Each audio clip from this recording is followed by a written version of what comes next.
Hi, folks. Welcome to episode 2 of Experts in Isolation, where we try and gain the insight of people in the know around living in restricted circumstances to try and help us through these strange and bizarre times that we're all living through at the moment. This week, I'm fortunate to be joined by a good friend and colleague, Dr. Nathan Smith from the University of Manchester, who, as well as having experience going to Antarctica and working and researching there himself, he's also, in his role as an academic, researched many different people and organisations who have experience of living in isolation. As we'll see during the conversation, this takes us to various different places, and we even get to the point of talking about safe words, which is something that I never thought we'd get to on this particular show. But hope you enjoy it, find it useful, and here we go. Just wanted to start by asking, to give, if you could give us a little bit about your experiences, maybe personally living in isolation, and then a little bit about what you do as a researcher as well, which might obviously provide you with a bit of insight into these kind of extreme environments or living in isolation potentially. So yeah, what are your thoughts? So I guess I've not spent that long in isolation. I've been on a couple of sort of fairly small expeditions. I've spent a bit of time in Antarctica a few years ago for a few weeks being off grid. So that was a sort of an experience of being confined on a ship for quite a long time, and then being away from home and disconnected. So I had a little bit of experience there. I'd done some small expeditions in kind of remote areas up in Arctic Norway and Iceland and a few bits like that. So have a bit of experience kind of living in fairly close quarters sleeping next to a mate in a tent for a few days at a time, and some of that sort of, I guess, that little bit of insight into what it might be like to be cooped up in a small space and cut off from the world a little bit. I suppose more relevant really is my research work, which is along a similar theme. So like you already know, we do quite a lot of work with groups that go off into these places. We call them isolated, confined and extreme environments. And that ranges from polar scientists going and spending sort of a year, 400 days down in Antarctica. We've just done some research on the International Space Station with cosmonauts. And then all things in between. So some settings that are kind of less about confinement, but more about kind of threat, anxiety, and high risk. So some of the defense and security research we do, some of the expedition stuff with high altitude mountaineers, and those sorts of populations. They are isolated, but the environments are, they're outside doing lots of stuff, but they can be quite dangerous and risky. So there's a bit of breadth, I guess, in terms of the populations we look at. In that space. Yeah, no, for sure. Thanks for giving us that kind of overview, Nathan. And in terms of, obviously there's fairly big discrepancies in the types of people that you're working with there. But, based on that research, is, there anything that you've garnered that sort of helps them through their scenarios that might help people through their current experiences in terms of, we're all living through the COVID-19 sort of scenario? Is there anything we can kind of garner from those people who go into those extreme environments? Yeah, I think so. I mean, when we talk about, because we do cover quite a broad range of contexts, what we often talk about when we're extrapolating data across is, you have to consider the physical differences of the context, but we try and find similarities in the psychological and social experience. So if the groups are living in and they're really interdependent, so they really rely on each other for their safety, it doesn't matter what setting it's in, that's a similar psychosocial experience. If they're under conditions of threat and danger, then it doesn't matter the setting, that's a similar psychological experience. So we use that as a way of kind of extrapolating data across. We wrote a couple of weeks ago when the kind of initial lockdown period kicked off. We wrote something for the Psychologist magazine on or the lessons we think could be applied from extremes and these isolated confined environments to what we're all going through now, which on the face of it, the situation we're in is less extreme than being in Antarctica or in space, for sure.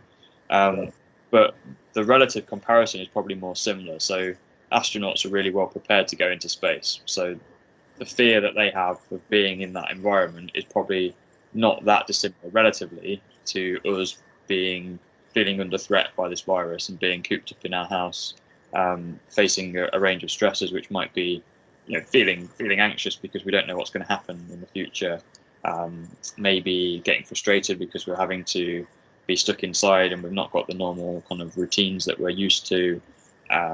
Maybe this week and in the coming weeks we might start to feel some monotony and boredom because of the repetition and the lack of variety.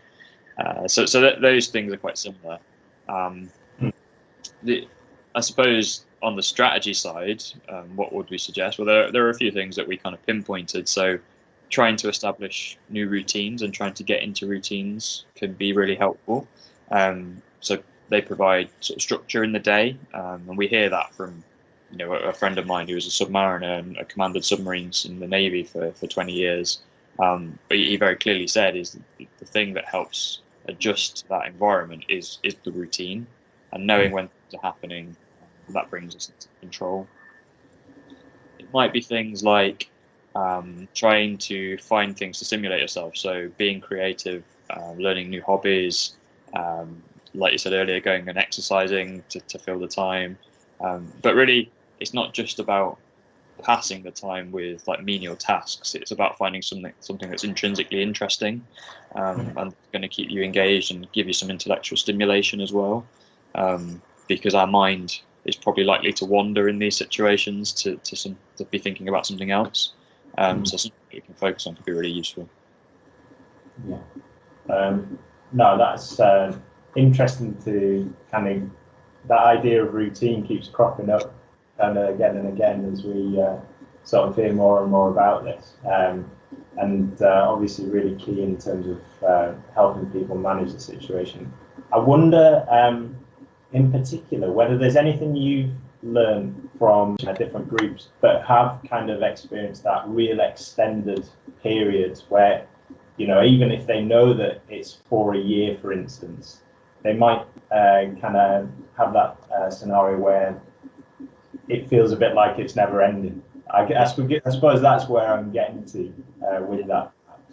I don't know if there's anything you can provide on. It's a really interesting question because you're probably familiar with the literature on like time perspective theory and the idea of like future time perspective. And from a motivational standpoint, researchers studying this in daily life would say having a future time perspective is really healthy. It helps guide our goal pursuit and gives us something to project towards where we want to be in the future.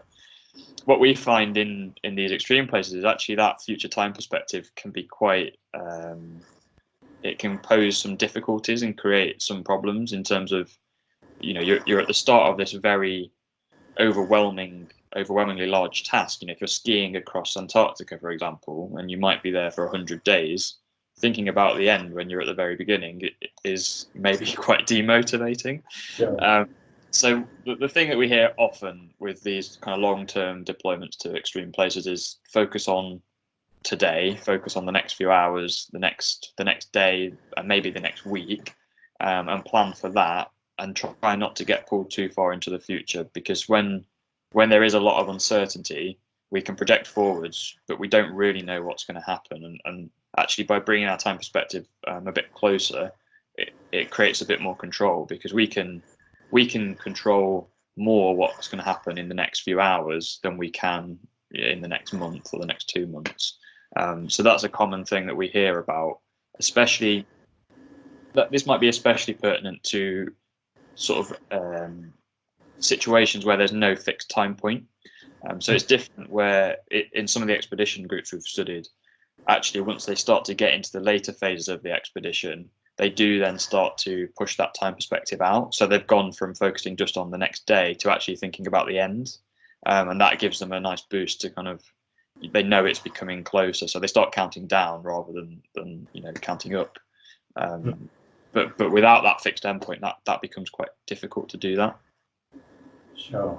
And obviously over those periods of time, there's going to be kind of ups and downs, and that was something that speaking with Reed last week, that kind of cropped up, that idea of embracing the down periods that you might encounter. But I wonder if there's anything that you kind of found from your own research in terms of how people best manage those sort of scenarios.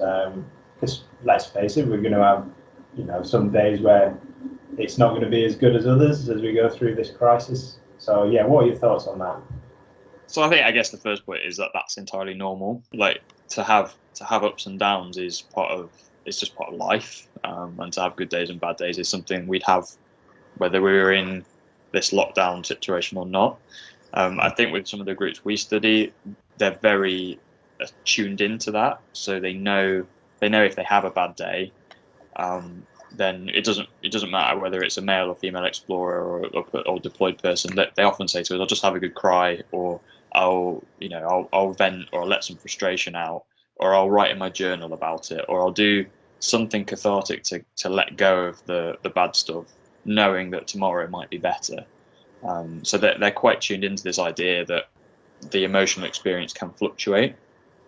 And actually, some of the stories we've heard from these people is that's part of the experience, and that's part of that's part of how we narrate our life. Is there's the sort of ups and downs, and that's part of what's being human. If we didn't have that, then there might be something kind of missing a little bit without that fluctuation. And for some extreme, like high risk groups, that's partly what draws them to those settings as well, is this kind of emotion regulation opportunity to feel the highs and lows, which is different. I guess it's slightly different for us at the moment, but I think it's trying to embrace that as much as possibly we can, and then know that there are things that we can do to improve the situation. Sure. And then kind of taking a slightly different tack, I wonder what your thoughts are in terms of, we're all kind of confined to fairly close living quarters with our families at the moment. So obviously we've got that kind of inherent sense of belonging to differing degrees in various families. And is there anything that can maybe enhance that you've found in your work, and anything that might help people support one another when living in close quarters? Yeah, I guess probably one of the really important bits is if you're not used to being, even if you're with your partner and you live with them and you live with them for a long time, you might not be that used to being cooped up with them for 24 hours a day. So it could be a good opportunity to establish some kind of ground rules. That might be a good first kind of thing to try and do, is just figure out what's going to work for you as your little team in this situation. I think some of it's going to be about expectation management. So we've heard a lot about using like digital technology to maintain connection to other people, but it's about using that sensibly. And getting persistent FaceTime calls from people can be quite wearing. So it might be about setting some like ideas around when's a good time to call, and when might be a time to avoid, and that sort of thing. If you're living with people and you're stuck in quite a small space, then practicing self-restraint is quite a good thing in terms of the way you communicate.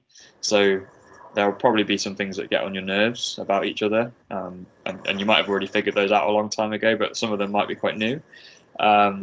So in that related to that point, it's about trying to minimize the likelihood that conflict occurs. If conflict does occur, it's trying to maybe bite your tongue and revisit it when you're a bit calmer, and have a conversation about it. I've seen some really good examples recently where people have like a safe word, so they're as in their little couple at home, so that they don't have to kind of feel embarrassed and backtrack and apologize. They can activate their safe word. I think the one I saw was Cuban Missile Crisis. So either of the people could say Cuban Missile Crisis and the conflict would end. And it also served as a good reminder that things could be worse. So there's these little kind of tips and tricks that people are using to sort of maintain that kind of interpersonal relationship, which is obviously going to be really important. Mostly people will be fine, but there will be times where we have to kind of practice a bit of kind of discipline in how we communicate, I think. Yeah, good stuff. And then I suppose the other thing I was interested to see that you've kind of been obviously doing quite a lot of work on at the moment is the support the workers.org page. So I don't know if you want to talk a little bit about that in terms of how you kind of looking at, in particular, I suppose that's targeted towards frontline workers, but I think some of the messages there, maybe span across quite nicely as well. Yeah. So that activity, I mean, we've put it all online. The content from Support the Workers. That activity was tasked from the NHS. So it came through the University of Manchester, coordinated by Salford Royal Hospital. And what they were really after was a kind of rapid training and education curriculum on the kind of psychological side related to performing under extreme stress. And they were keen on having kind of rapid briefing notes that could be given to people that might be drafted in to support frontline NHS workers. So the content is really targeted towards kind of people that need to get up to speed quickly. So we're trying to, with the team in the NHS, we tried to identify, okay, what are some of the key topics that might cause some issues or that might need to be considered for these people that are being kind of pulled in, and what do they need to know, kind of practically speaking, to be able to do their job. So there's a series of briefing notes, and they cover all sorts of stuff from kind of resilience and motivation to team working, decision making, kind of practical skills like debriefing, so after action reviews, through to things. We've had some clinical input on things like post-traumatic stress disorder and moral injury, which might happen in this situation. But I think, like you said, that quite a lot of that content, it's all evidence based, and it's quite practical. A lot of what we've produced, so they're really quick to read. I think it's quite, it's probably quite relevant across domains. So any kind of work context really, I think, could benefit from some of that stuff. But it was really designed for supporters of frontline workers in the NHS. Yeah, well, no, I mean, I've had the opportunity to read one or two of them just, on the back of some of the stuff that was going around on Twitter over the past few days. And, I'm sure that obviously the fact that you're doing that and stuff is great. Like, I think hopefully it really supports people in that frontline kind of position, but as you say, potentially useful for others as well in different work environments. And that was certainly the impression that I got from it. I suppose maybe just to kind of round off, is there anything else you kind of feel we should cover that maybe we haven't done so far that might be useful for people? Yeah, I don't know. I mean, I think the big issue for a lot of us at the moment, and that includes me, is the uncertainty and the not knowing about what's coming around the corner, and how long this might go on. So I think really, like, the idea of trying to go back to basics and focus on the sort of fundamentals of staying happy and healthy is really quite important, and just trying to fulfill those. Obviously, we've got some physical needs we need to take care of, and staying fit and getting sleep and eating well and all that sort of stuff, but also that focus on the psychological side and those kind of needs for feeling agency and feeling, for lots of us, if we're not working or we're maybe working less, is we get a lot of our sense of competence from our work, and we think that's a real kind of part of our identity. So it's finding a way to maybe replace that with something else that we can feel like we're getting better at stuff. So that's why finding hobbies and finding like little passion projects are quite good, because they usually give us an opportunity to develop some kind of mastery and effectiveness. So that I think that's really important for us over the next few months, is trying to make sure we still feel that, and the part of that will come from being connected to our work colleagues digitally, but also from our the people that we're confined with as well. But I think that that focusing on those basic things and really simplifying life so that we can really nourish ourselves in those areas is probably quite important, and trying not to get too carried away with what what is outside of our control. So there we have it, folks. Some excellent and thoughtful advice from Nathan based on his extensive program of research working with people who've lived and worked with isolation and restricted circumstances, particularly in extreme environments, but hopefully skills that can transfer for all of us. In particular, picking up on this idea of creativity that we saw in the previous chat with Reed, and potentially the current circumstances offering us an opportunity to look into creative things that have intrinsic interest for us. Also, this notion of time perspective being really important, particularly when we're unsure about how long the current scenario and lockdown will go on for. And something perhaps we could all learn from in regards to self-restraint and potentially using that to help us live more effectively with one another in fairly confined circumstances during the period that we're going through. Many thanks to Nathan for those excellent insights. The things that we mentioned during the tape are in the description below, so the supporttheworkers.org site, and also the psychologist article that Nathan mentioned. Something else that I'd point out as well this week is that since we started this, increasingly there's been things cropping up in the media trying to tap into some of this expertise. So many thanks to my colleague Dr. Lauren Duckworth, who pointed out the article that Dee Caffrey did in The Guardian. Dee Caffrey is someone who's sailed around the world solo. In the article, she provides some insight from her own experiences in terms of how we might be able to manage the current scenario. So many thanks, Lauren, for pointing me in the direction of that. And again, the link to that is in the description below. Hope you found these chats useful, folks, and hopefully we'll see you for another episode soon. In the meantime, stay safe and stay well.